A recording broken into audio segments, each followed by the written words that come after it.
but there's still people coming, so probably it will be better if we can wait for a couple of more minutes. And in the meanwhile, we can introduce Parrhesia, the project, perhaps, until we start. Probably some of you already know that Parrhesia is a women's collective, mostly Armenian women from Istanbul living in different places.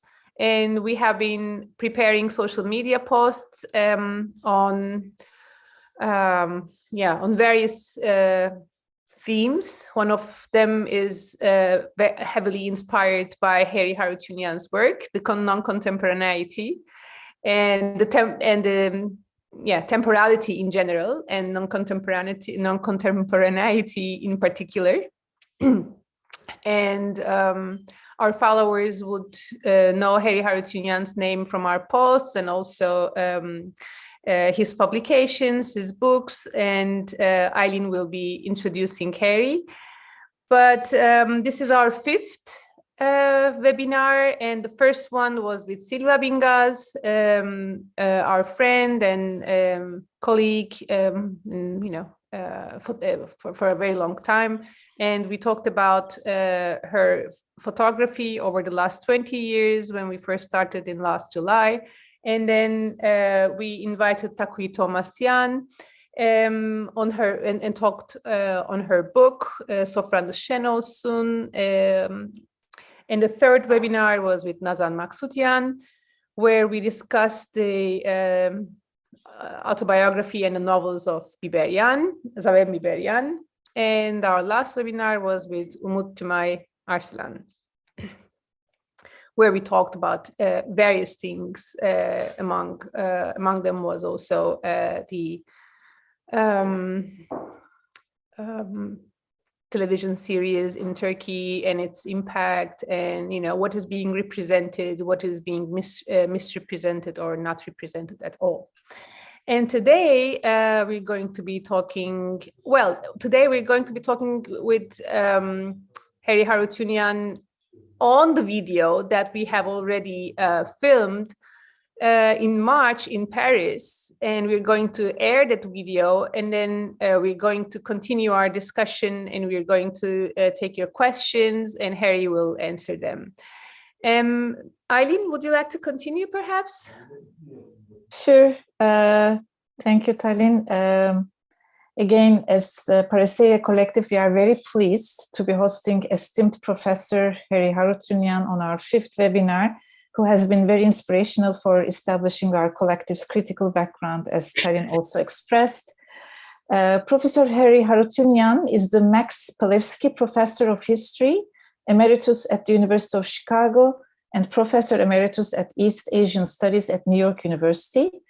He is also currently the Adjunct Senior Research Scholar at Weatherhead East Asian Institute at Columbia University.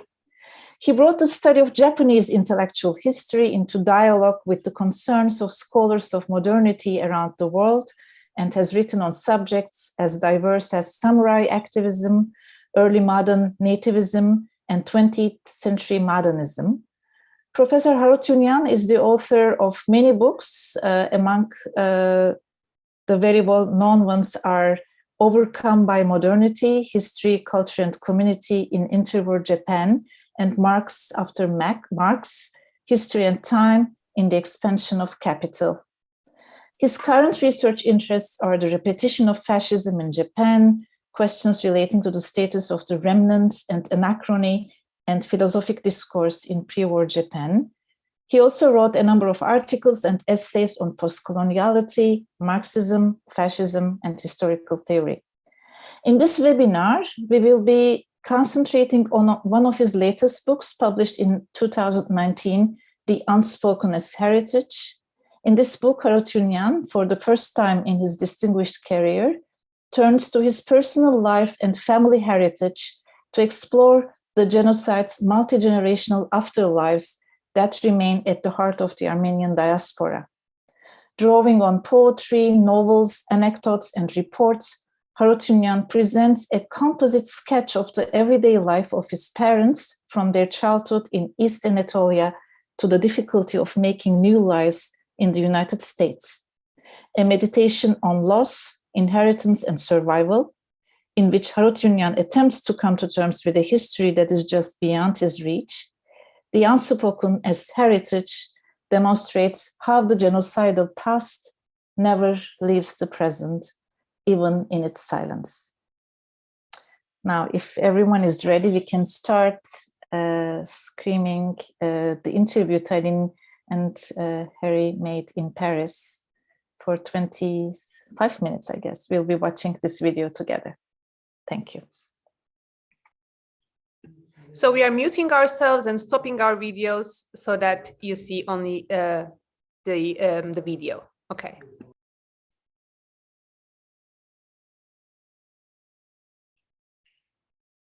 Dear Harry, thank you for accepting our suggestion offer for an interview while you're in Paris.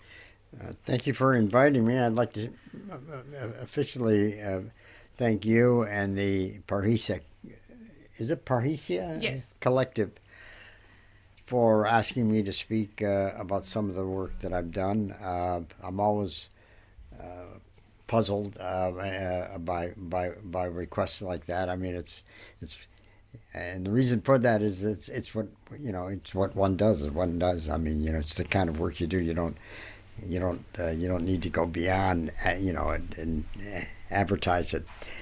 I have a series of questions here that were, and I think they're all good questions. I don't know if I'll be able to get through all of them.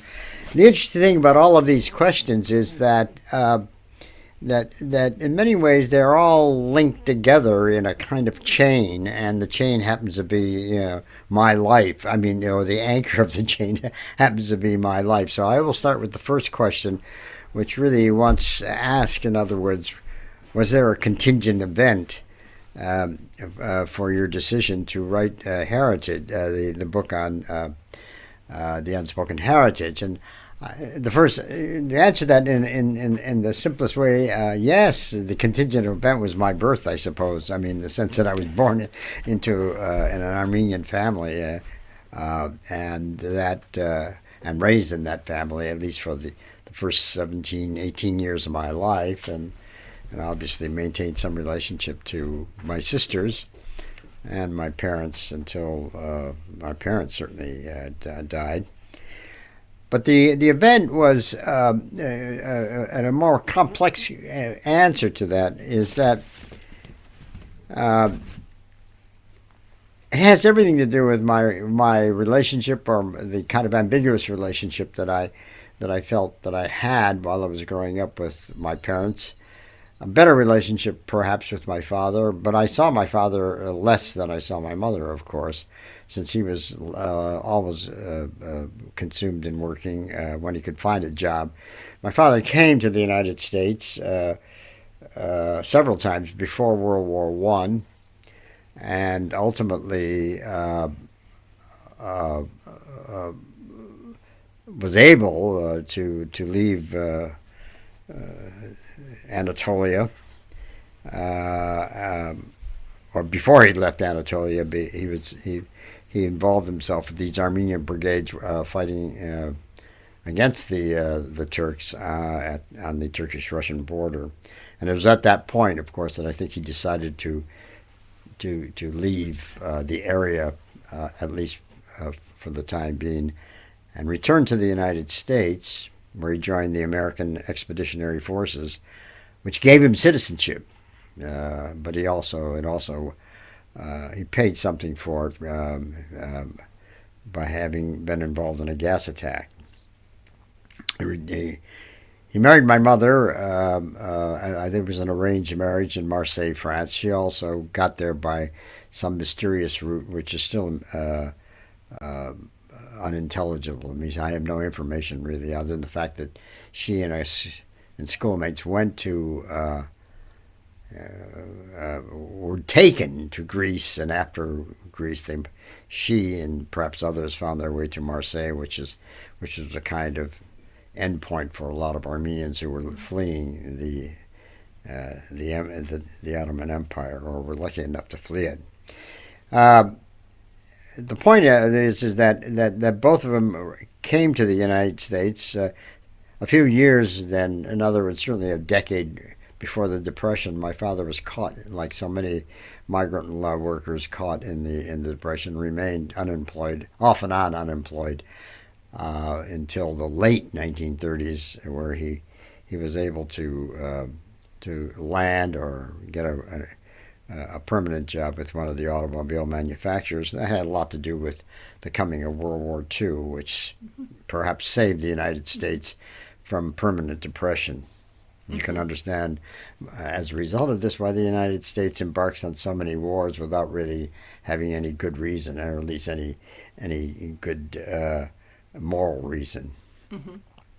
In any case, the question the question asked, in other words, is that I figured that as I was growing up, I mean, it was I began, and these are my impressions of my years with my parents, and of course, are always retroactive in the sense that they really come from the future. I mean, I had no way. There were things that I probably thought about as a kid, but I had no way of expressibility. But it was a poor household, poor economically, until my father was able to get some sort of secure job, and I went to public schools, as did my sister, and we.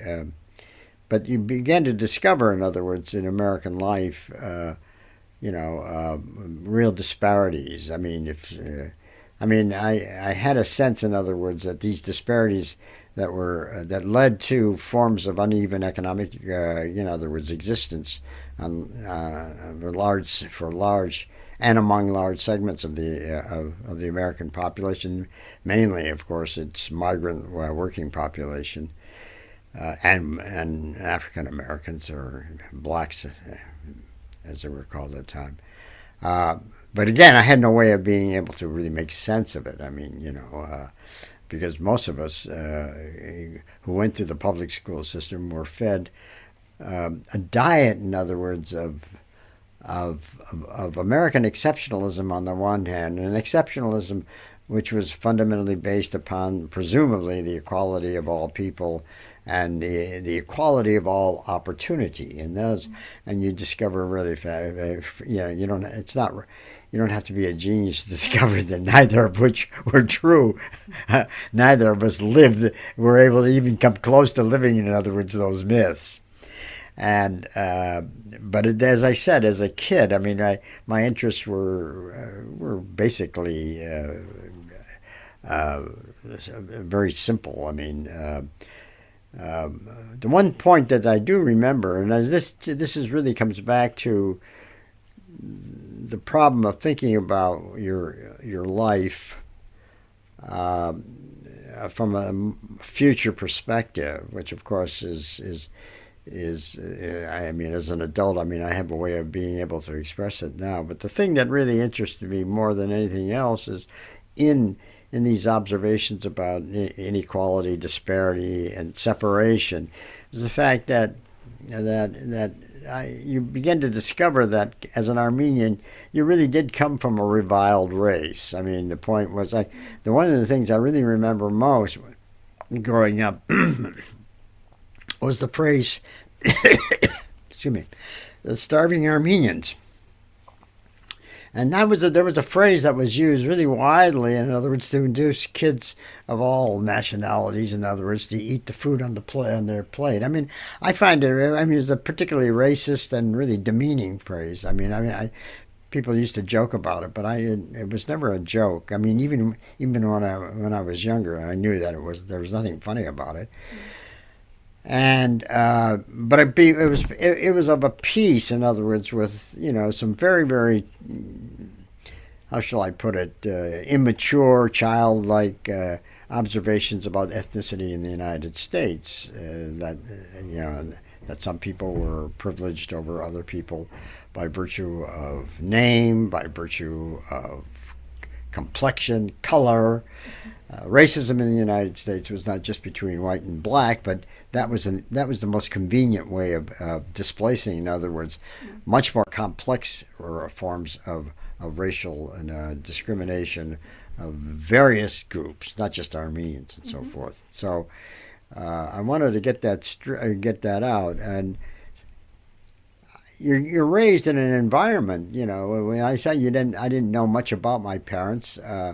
My father, I saw very little. I mean, a little. I mean, he was attentive and a good father. My mother was attentive, and she did what the household division of labor required women to do, on time. I mean, part of it had the discipline probably had a lot to do with the fact that she spent several years in a German orphanage in Anatolia, and for the rest of her life, everything. I mean, that's the way life was organized in the household. But she was not a particularly affectionate person. At least I never knew her as a particularly affectionate person. What she was an enthusiastic modernizer, in the sense that what she wanted for herself and for her children is that they become Americans. I mean, when I first started school, I knew two languages, actually. I knew Turkish and Armenian. The Turkish is completely lost, except for a few swear words that I still remember from my father's usage. And the Armenian is, as they say, really recessive. I haven't spoken Armenian in decades. I was not in environments where I had the occasion to speak it. I moved around as an academic, but never involved in Armenian communities once I left my parents' home.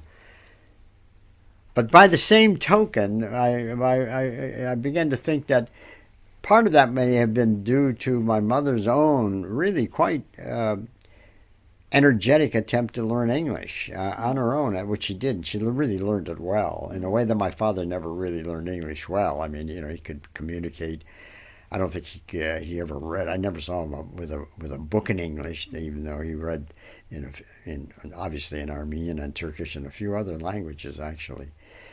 But she was, and so her relationship with her children was, not my older sister, because that was probably her environment was totally Armenian until she went to school, and that was true of my middle sister and myself. So that I had the sense that my mother, in other words, desired to learn English the way she did, with a kind of ambition and ferocity that I've rarely seen it since. Probably gave us the opportunity, especially me, since I was the youngest, to speak less and less at home in Armenian, and there was any reason to, because we communicated with her, communicated largely in English. I did, certainly. In a sense, the real issue behind all of this was the other issue there was that rarely, if ever, did I ever hear either of them speak of what they went through. My mother was orphaned by her mother, who left Anatolia and went to Beirut, a woman who I never met, whose name I still don't know, actually. My putative grandmother, actually, and remarried, I guess. My mother had a brother whose name I don't also know. You see the way, I mean, that you don't even know the names of what, your closest kin is whether they're there or alive or not, is, as I look back in it, was a rather extraordinary amount of discipline on the part of my mother. She just simply would not talk of that world at all. My father talked only about his childhood. Mm-hmm. And then, but not certainly about his experience when he joined. And I don't know how he joined, when he decided to throw in his lot with the Armenian Brigade. He was a and so, I mean, the point about that is that was a brief interlude in his life, and I think what persuaded him to leave the area was is returning to his village. He was, as a result of apparently being fighting in an area close to where he came from, which was not too far from the city of Harput, and finding nobody there, none of us. He came from a very large family of brothers and sisters, and parents and grandparents, as a matter of fact, and there was none were left. So but it was not only learning about, in other words, how they got to the United States. I mean, I always thought that basically they had already. I mean, as a kid, you always think that well, your parents have always been here, but you learn, of course, that they weren't. And and you also learn that that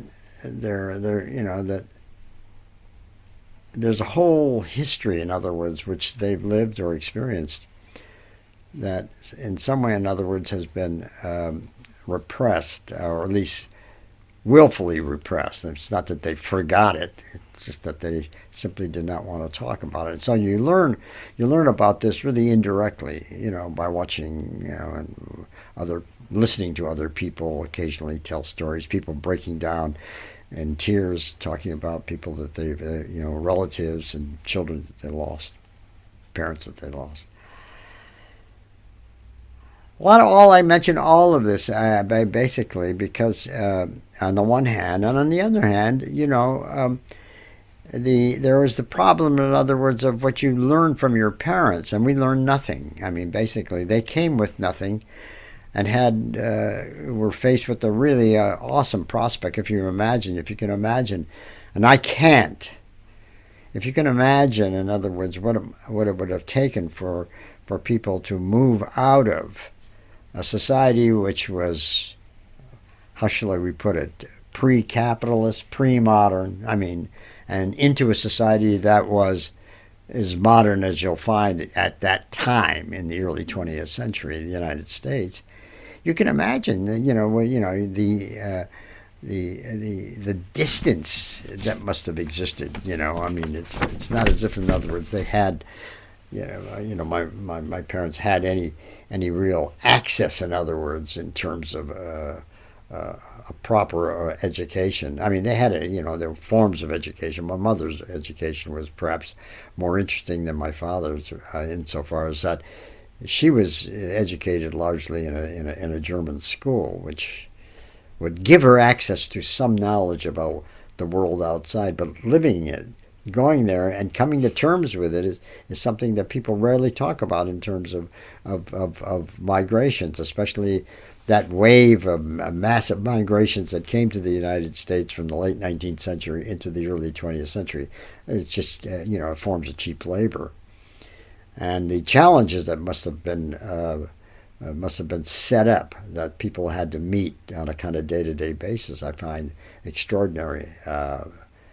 Because it's and I do say in the book that I thought that in many ways coming to the United States was almost equal, in other words, to leaving the seriousness and the difficulty and the danger of leaving Anatolia. I mean, trying to make your way. But I mention this because, as I said, they came with nothing, and therefore they themselves had to come to terms with a new life. There's nothing they could teach us. There was nothing useful they could teach us, in other words, from the world that they had come from. And what they, in many ways, their lives were a work in progress. And so you end up, in other words, kind of caught between a world, in other words, they never talk about, and one which they're involved in trying to understand on their own terms, in other words, on a daily basis.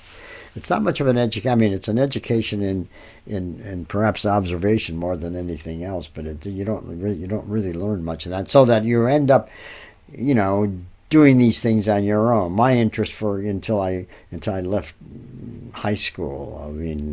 My interests were largely sports, which in the United States is perhaps the easiest way, in other words, to work your way into, in other words, what American society is about.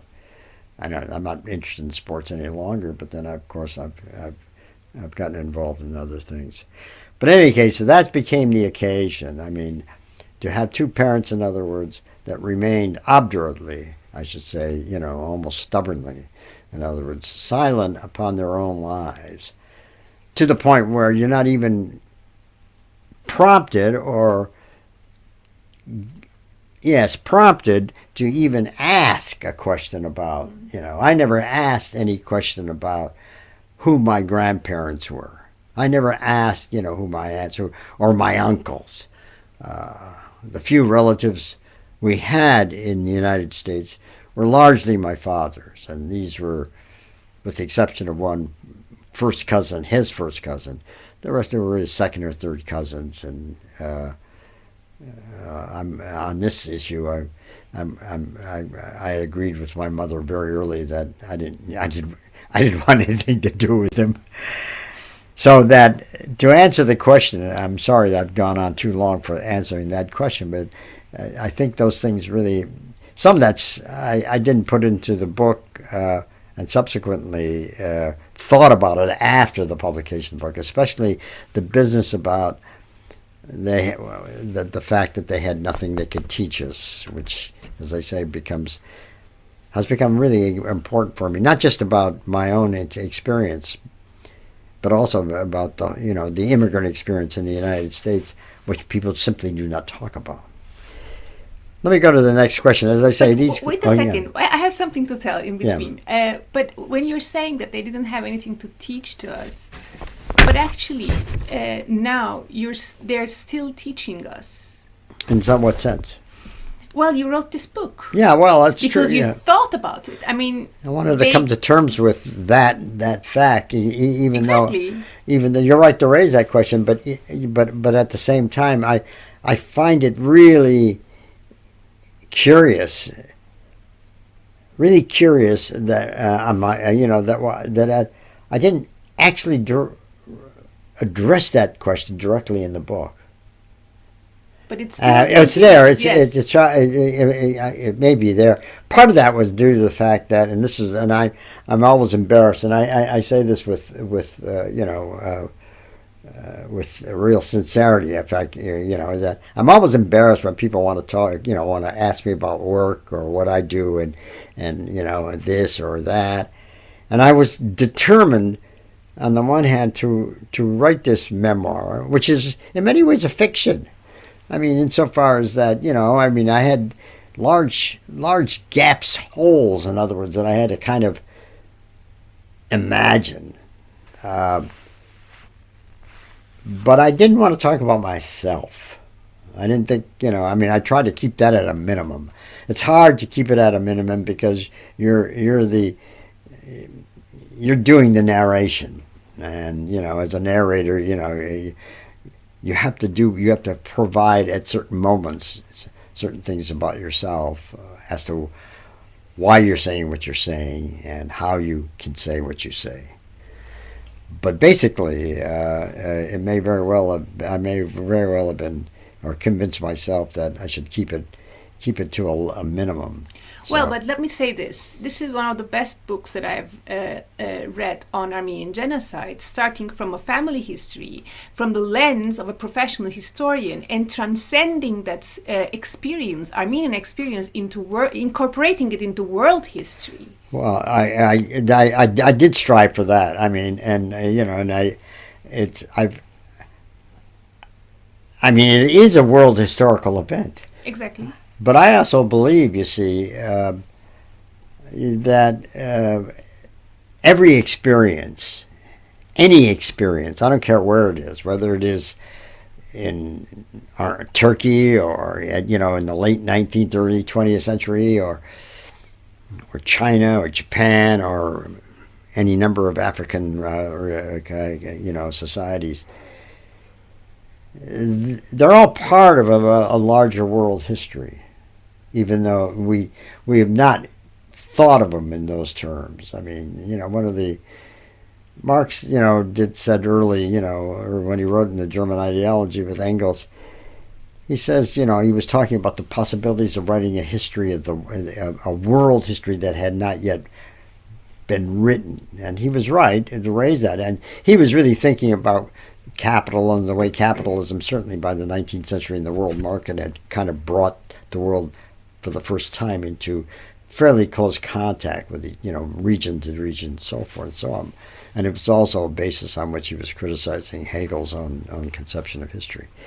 But you're right that this is a part, that everyday life that the Armenians endured in the early 20th century, and even before, was part of a world history that it was not made and still not made. I mean, I don't know. I'm not a professional historian of Armenian or Turkish history. You know that, but I have read some books written on Armenian history and on the genocide, and I find these books, contribute to precisely that kind of separation from a larger picture. Exactly.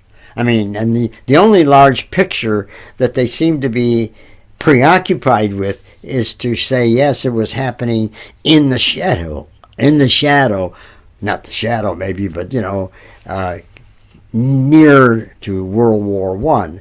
And so the genocide ultimately is made to look as if it's a product of World War I, a sideshow, as I put it, perhaps, as some historians like to say. Is there any water? Yes. Oh, is there water? Okay. Yes.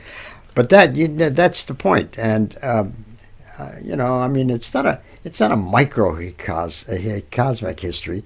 It's just that all history, in other words, really has to rely upon, in other words, I feel, in other words, on the lowest, on the smallest minimal unit, in other words, or unity, which is, of course, which for me is the everyday. Some people think it's the family, but families, the family in Japanese have at certain times in their kind of focused on the family as being the core of everything, but I think it's the everyday. So.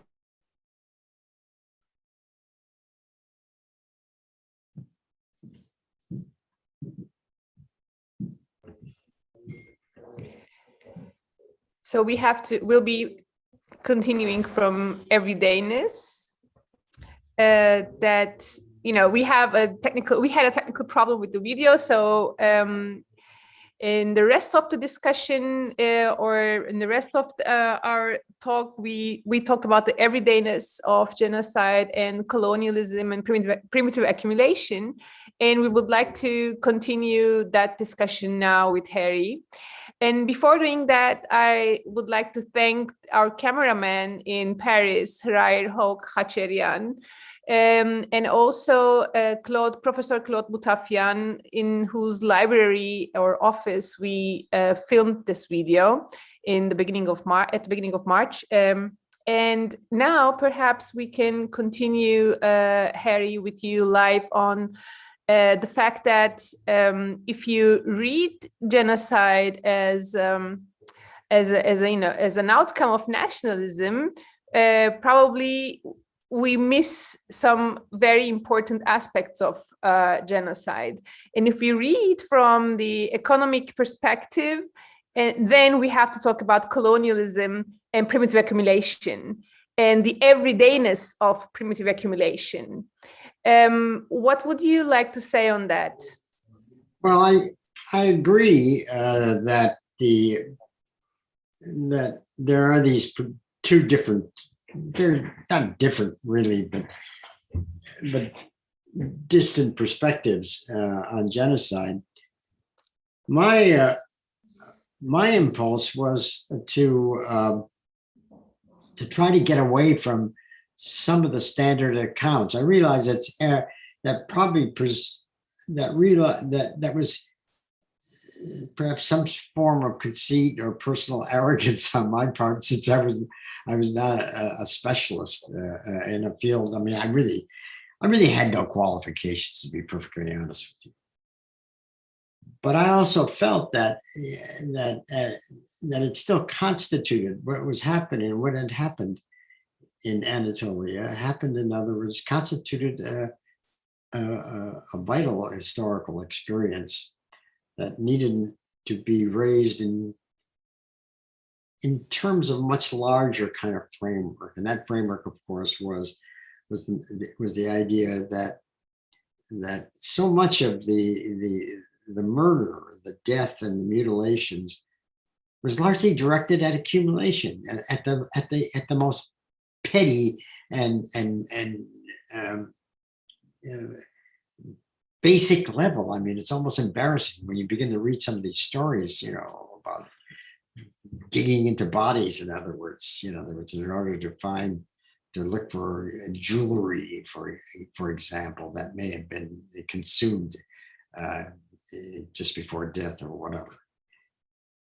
And there were some people who have pointed to that. I mean, there was not particularly an original idea with me, but I wanted to at least make the idea of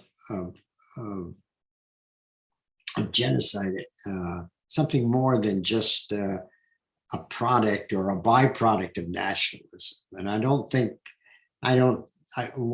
what I would like to say is that I don't think one excludes or precludes the other. I think that they're obviously interchangeable and interrelated. But on the other hand, I think that if I were to put if I were to emphasize one over the other, it would really largely be the role played by primitive accumulation. And the reason for that is that it occurred to me, certainly from work that I had been involved in earlier and continue to be interested in, is that genocide is really a vocation of empires. I mean, that's what empires are really about. Try explaining and telling me what, and there are a million different attempts on the part of people to explain, that empires are multi-ethnic, multicultural, and all of that nonsense. And those are the byproducts. I mean, the idea of multi-ethnicity, of course there are multi-ethnic, it's one group conquering several groups in the case of the Ottomans, but that's true of every empire that we know of. And so that you have to ask, what are the reasons for it? And the reasons always come down to forms of expropriation, theft, dispossession. And that leads also to massive deaths. It's funny, I was reading a review of a book that has nothing to do with it. Well, it may have something to do with it. It was a book about the ancient Persian Empire.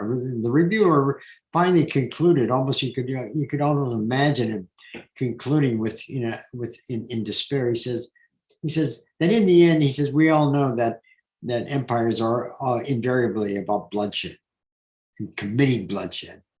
And he was right. That's what I mean by commit. But the payoff is the accumulation, and the accumulation in this particular instance undoubtedly became the basis for the formation of a modern Turkish state.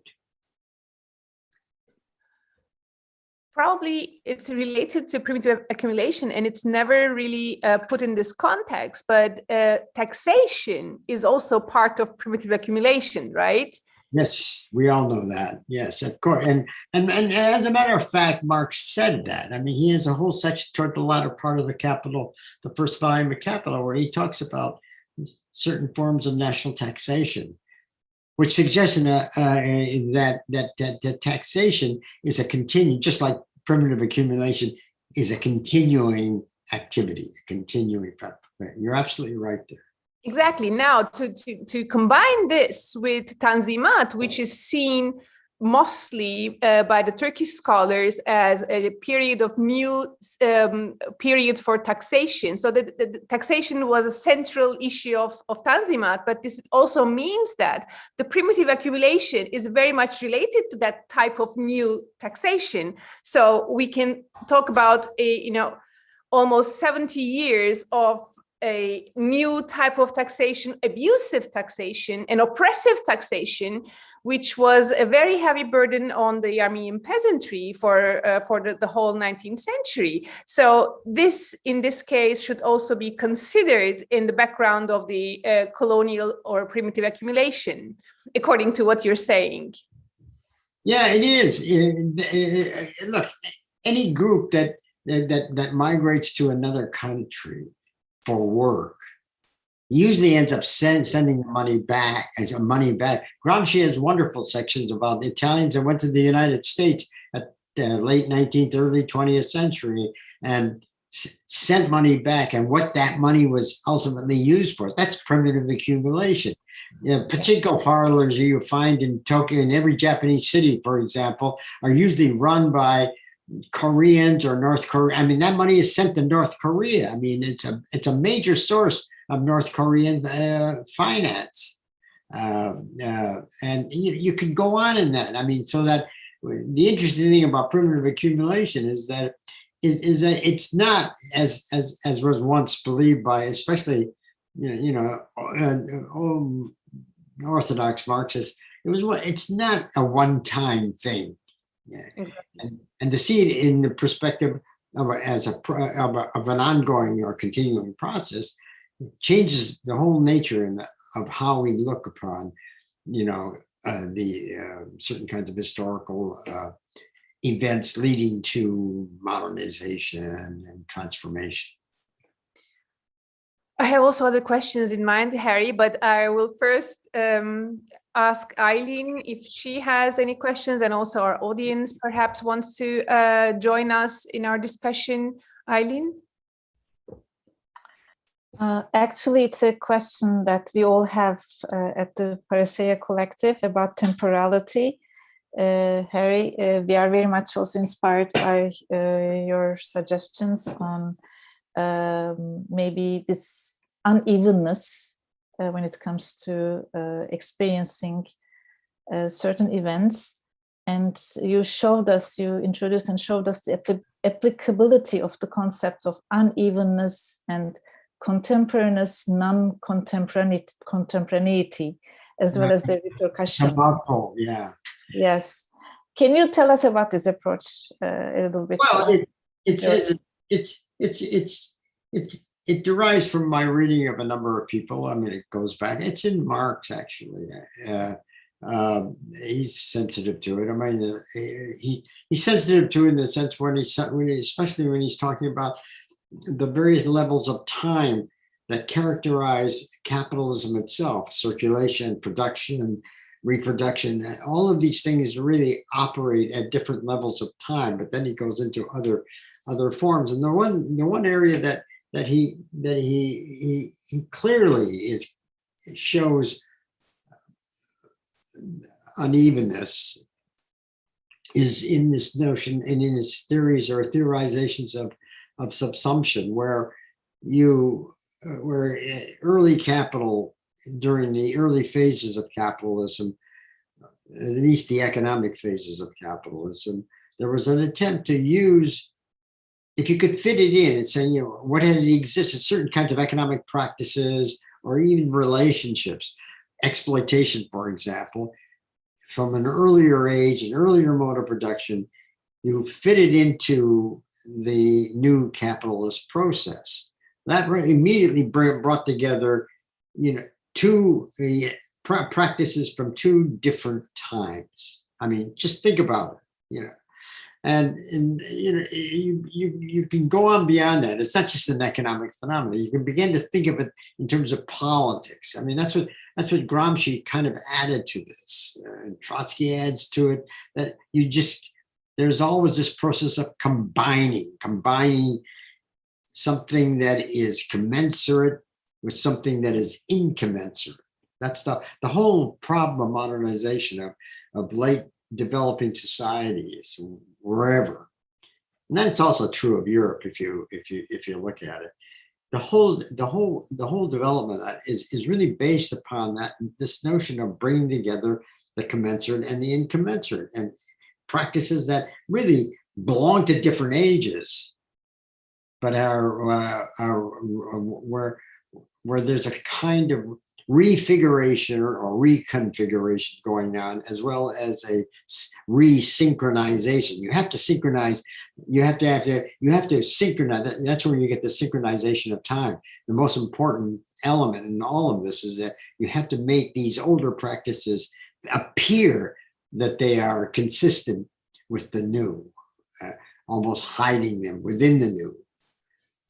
But it's there. And then you go beyond that, and then that's where I began to think about this is growing up in an immigrant family where the whole rhythm, the temporal rhythms are really different. I mean, and especially when you begin to enter into the outer society, go to school, for example, meet other people from other groups and so forth. And so that you live, and it's not, I don't believe this is only restricted to people from migrant families. I think that modern society is filled with these mixed temporalities that people every day have to negotiate their way through various levels of time. I mean, they're not necessarily aware, but we have ways by which we are made to think that we are living in a kind of singular linear time, which is really one of the great fictions of all time. Nobody lives their lives that way. Nobody that I know of, certainly I know.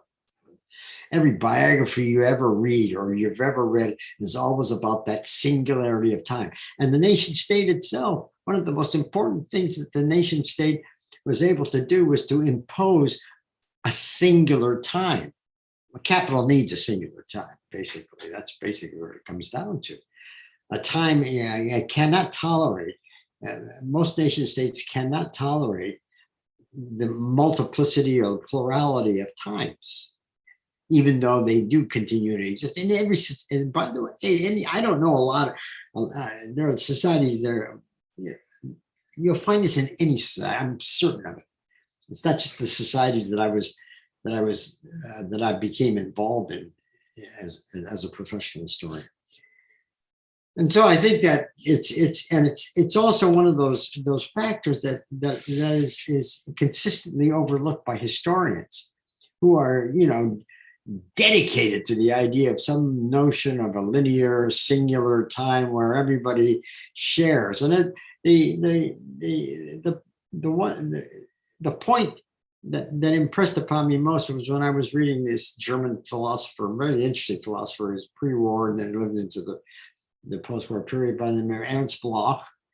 And he wrote in one of his books called The Heritage of Our Times, and he's got this incredible beginning of a chapter where he says that everybody lives in the present, but some people live in different presents. And that says it all, basically, that there are people. And when I first went to Japan, I discovered, we're out people, it was in the late 60s or whatever it is. We're all living in the same prison, but these people are living really quite differently, according to Japanese standards. So, or Chinese, you find this. So that it's something that needs to be taken into consideration in it seems to me, any kind of historical activity. Yet it is not. And you wonder why it is and what effects it has in not taking it into account. That's a different set of questions that would probably take too long. I mean, it'd be an interesting discussion we could have on this, but I don't think we have the time to really go into it. Well, one of the most important, most striking ideas now, and also probably we discussed it before with you and with Parrhesia group, but this unevenness applied to the Ottoman Empire. It was the idea that we came to think by reading your books and also your colleagues' books that Istanbul had a completely different time, and the provinces were in another time. So that unevenness between Istanbul and the provinces was in your concepts was the contemporaneous non-contemporaneity in that sense. So it was a dilemma for many years to understand why the Armenians in Istanbul and the ones in the provinces were unable to understand each other or hear the problems of the provinces in Istanbul. This explains actually why the situation was the way it was, because those problems were as a result of capitalism,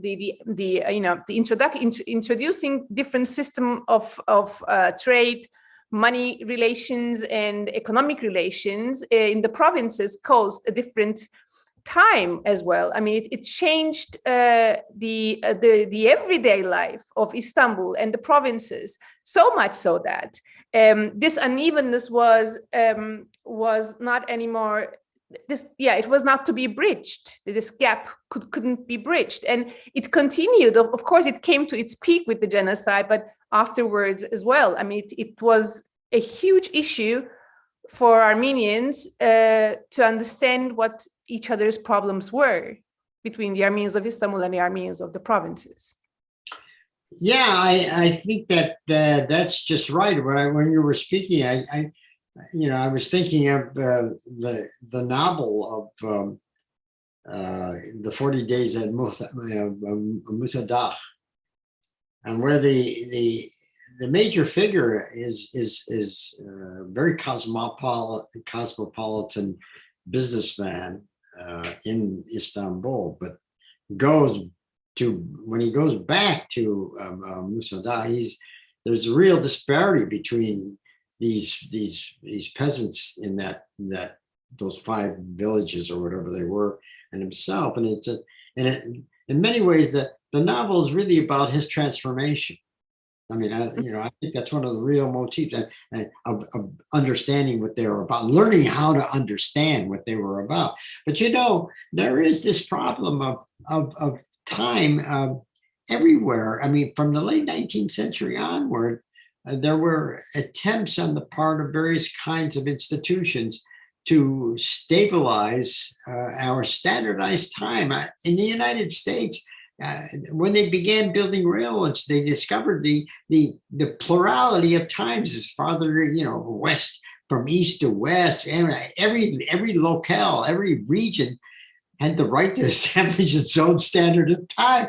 You can't run a railway, on that basis. And that was also true of insurance companies when they were developed in the late 19th century, or maybe even earlier in the case of England. But you had to have some sort of standard or basic timeline, and you can go right down the line in various kinds of activities, social and human activities, where there is, especially, and it is a particularly characteristic feature of modern life, of modernization, is being able to overcome those various differences. All of those differences, for me, have always spelled out some form of unevenness, and often, in some instances, inequality. Thank you, Harry. Is that it? Let's see if the audience wants to join. Yeah. If our participants want to ask questions, they're welcome to do so.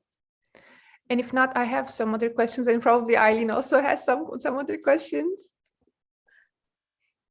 Those who have questions from the audience, you can write it in the chat part, and we can read it to Professor Harootunian. Yes. And in the meanwhile, I can add to that Armenians in the Ottoman Empire used several calendars to the unevenness of time. They used the Julian calendar, the Gregorian calendar, and the Hijri calendar, and then the Armenian Church used 2 different calendars. So, I mean, time was a serious issue, and the management of time was a serious issue. It's complex too. I mean, depending upon the societies, and this is especially true of these pre-modern or pre-capitalist societies. It's Japanese and Chinese had different conceptions of the day, and each unit had a different name. I mean, can you imagine? That was exactly the same with the Armenian time as well, in the Armenian organization of day, and the names of the hours as well. In the morning and the evening, they were different. Right.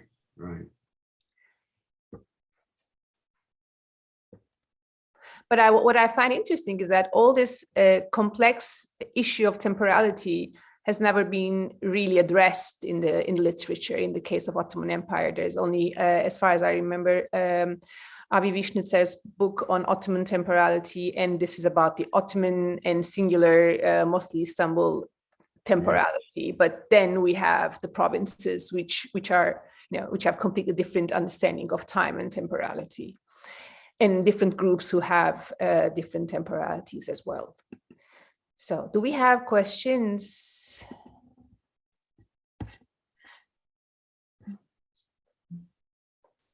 Maybe I should also add that as a non-historian, I don't have a background in history. And I always shied away from reading books written by historians. I started breaking this ice with Tallin's book, actually. And then your book, it was a fresh air for me, I have to admit. I strongly suggest that our audience should have a look at your book, Unspokenness Heritage also, which I'm sure will resonate with many of our audiences, actually. And maybe also related to that, I have a background in literature and arts, and that's why I want to ask another type of question, if you don't mind. Please do. In an interview I read about online, you say that you thought about giving another title to your book, In the Ruins of Ani. Yeah. And your book also starts with a reference to Ani, your fantasy about walking in the ruins of Ani as a child, as a young man, maybe. And you ended up picking, of course, another great title, The Unspokenness Heritage, which I'm sure also resonates with many of us here. Based on these two titles, maybe would you suggest to young or not so young ethnographers, historians, who would like to write or speak from within the ruins or with the ruins, what would you suggest to them? Or you'd like to speak within their experience, within their own ruins, because you also talk maybe also the void and the ruins. Yes. What title I would suggest? Not title, but maybe a starting point, or maybe some words of encouragement to start writing from within the ruins. Maybe would you have a suggestion? For me, the ruins is a really powerful trope, and I'm not sure that I made the right decision. The press that published it was much happier with the idea of the unspoken. That's just because it's a much more familiar concept. But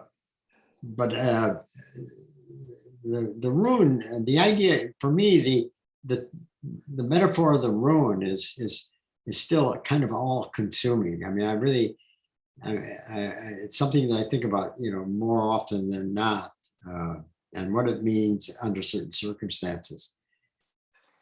And in this instance, one of the rune, because it covers a number of possible areas of experience. And the most important for me is what remains still a mystery to me and a puzzle, is the namelessness. The fact that names of my relatives were never uttered.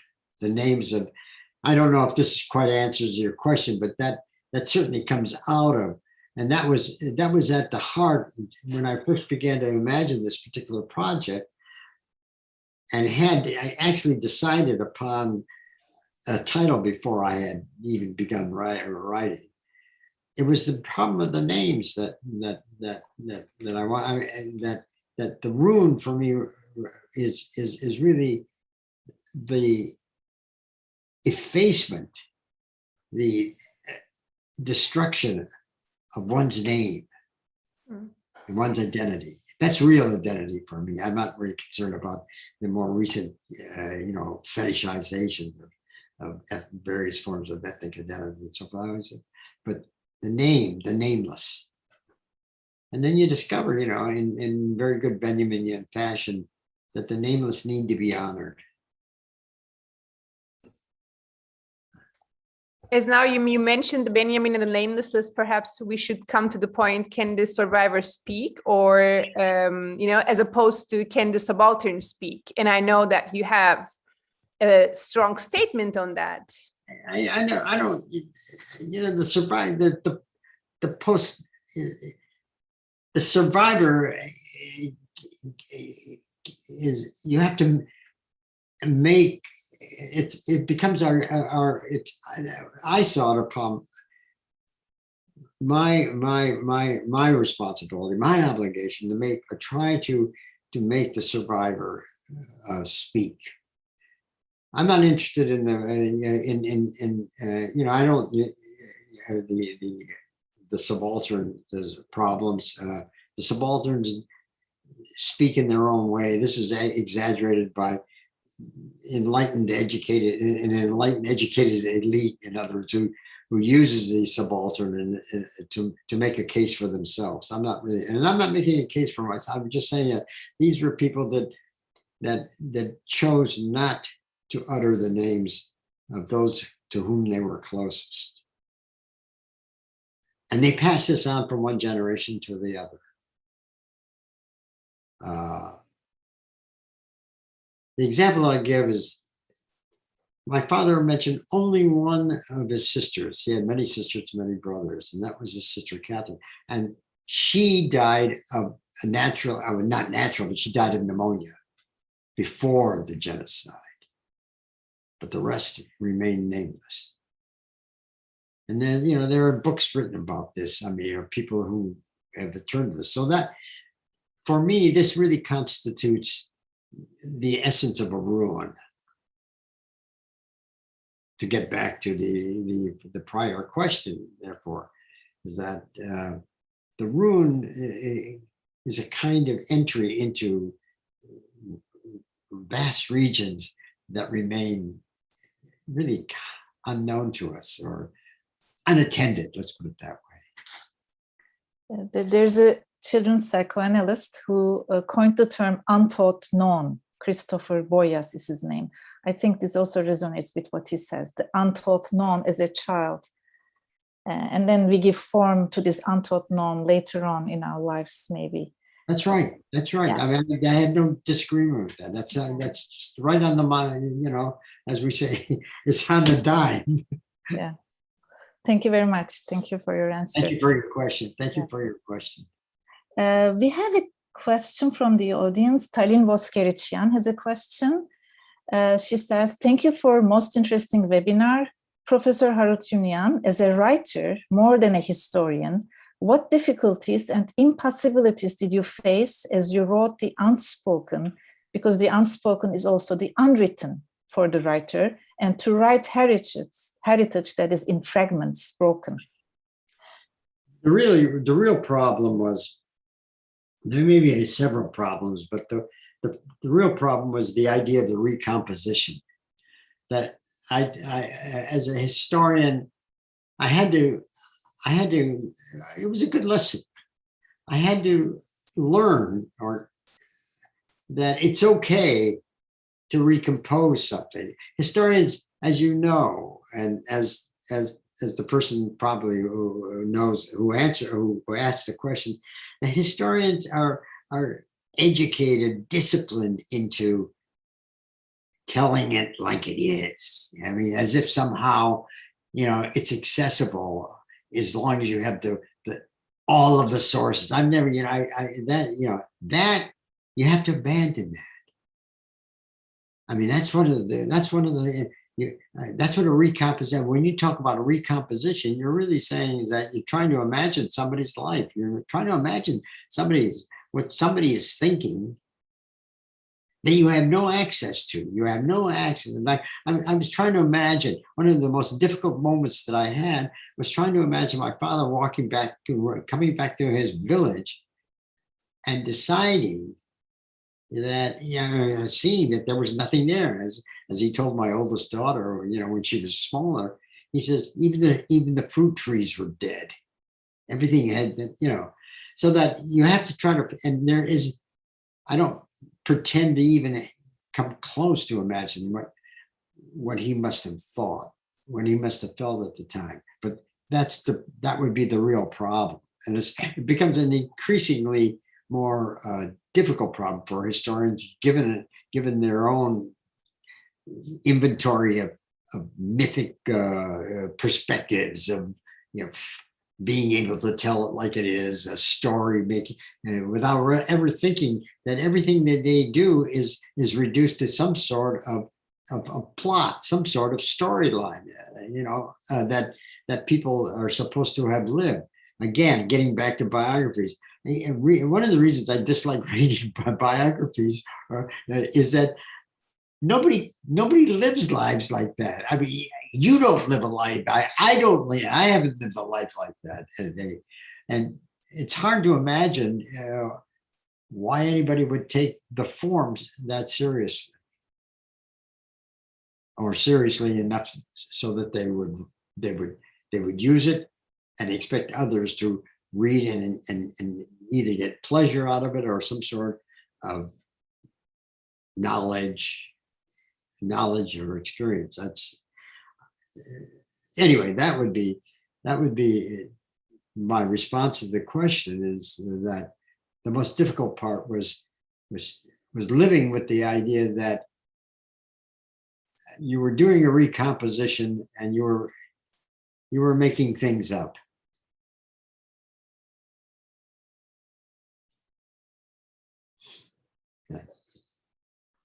Which also says a lot about your process. The making up part is also part of who you are, right? That's right, exactly. That's that's in a sense, that's what I've become. And it was, I had been something of that kind of historian. That's one of the reasons why I suppose I've had so much difficulty with many of my contemporaries, but there may be other reasons.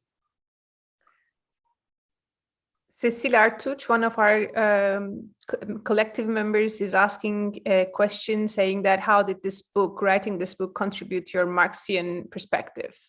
Well, it allowed me to think about the centrality of primitive accumulation, basically, which is, of course, central, and really in Marx's own historical perspective, it really represents a very central a moment, which comes at the end of the Capital, the first line of the Capital.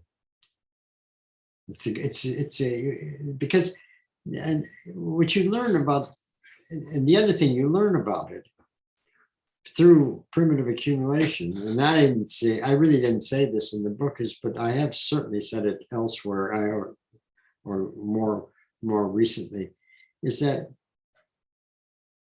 the metaphor of primitive accumulation is not just simply about the gathering of wealth through theft and murder. It's all that. But it's also a vast kind of temporal archaeological site, that what's happened in that moment of primitive accumulation, the moment being, the ending of one form of economic activity and the beginning of an entirely new one. This temporal archaeological site is just filled with mixed and clashing temporalities. If you read the chapter on primitive accumulation in Capital, you'll see when Marx begins to talk about the various forms that appear, everything from colonialism to the reorganization and revaluation of women's work. I mean, it's all there, where before women were worked as pretty much alongside men, but after or during which and after primitive accumulation, there's an enormous reevaluation. That's when you get all the business about witches and things, witch hunts and things like that of women.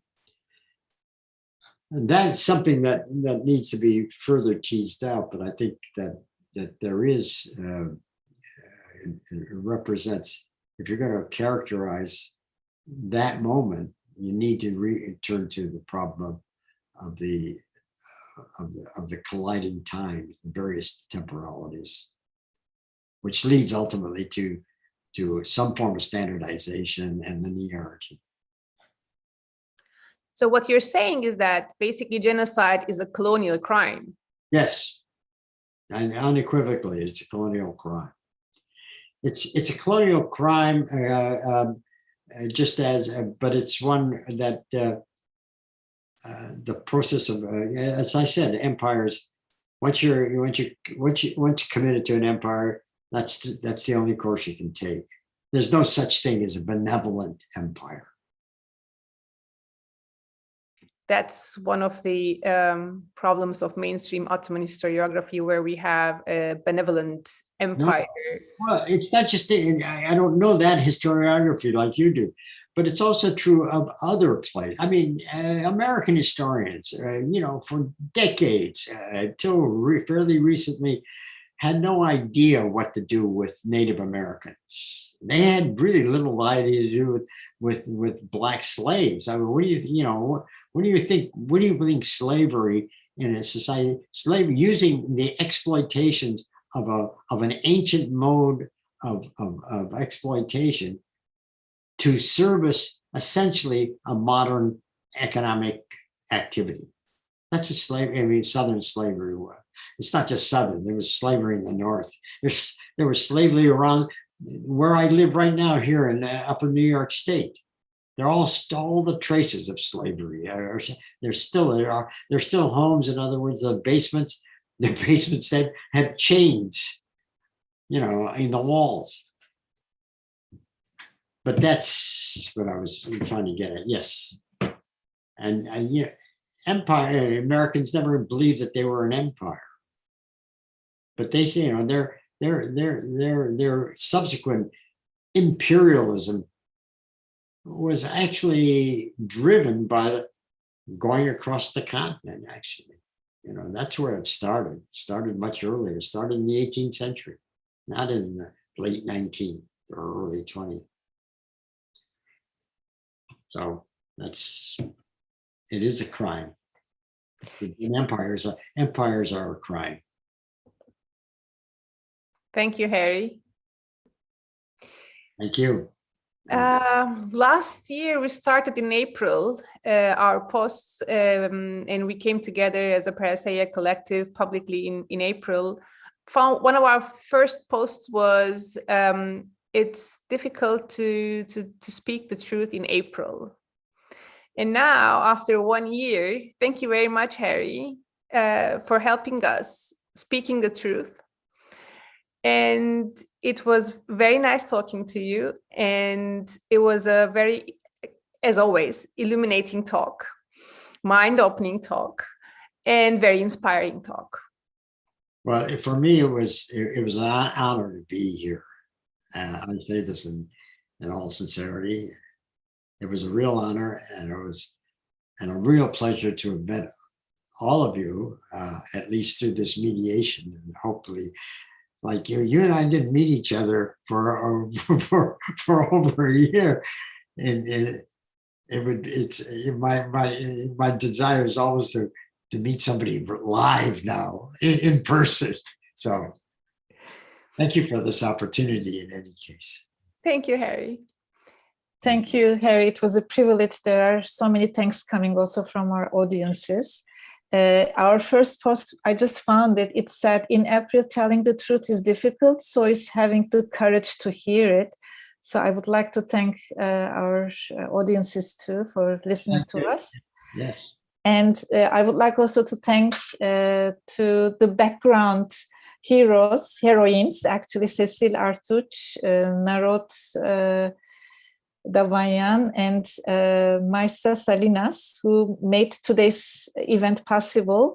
They worked for hours to make it possible. So special thanks go to the heroines behind the scene, actually.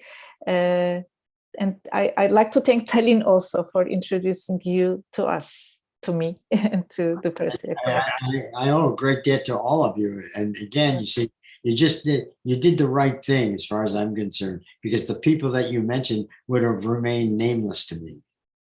Okay. All right. And I think that says it for me. That says it all. Thank you so much. Thank you so much. Thank you. Thank you, Tali. Thank you, Harry. Take care.